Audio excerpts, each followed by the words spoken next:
कुछ बतियाइले सखी घूंघटा उठाइले सखी कुछ बतियाइले सखी लाज से हो गई लाले हो लाले छतिया से जब लगा गईने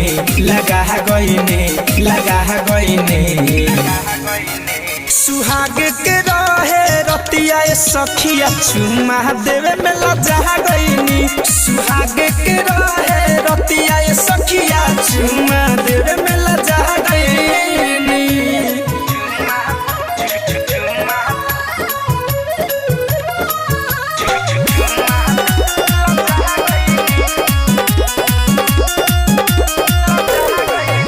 बोलले हंस के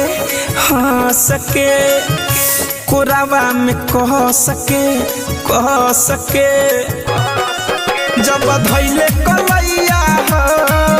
हमर हीरो सैया हो हमहु जाके सुनाए सखी सिनावा में जब समाह गईने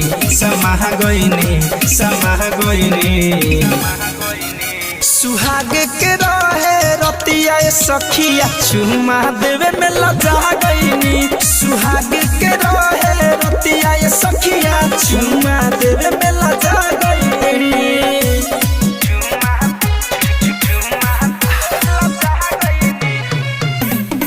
चाहत रिकॉर्डिंग स्टूडियो दिल्ली।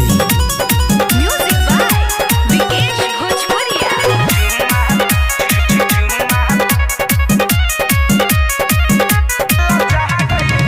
चुसे गईले ओ ठके हमारा के पोटके हतुर के ऊपर लंगिया हो दर देले अलंगिया हो मिठू धनंजय बलम के रात भर जगह गईनी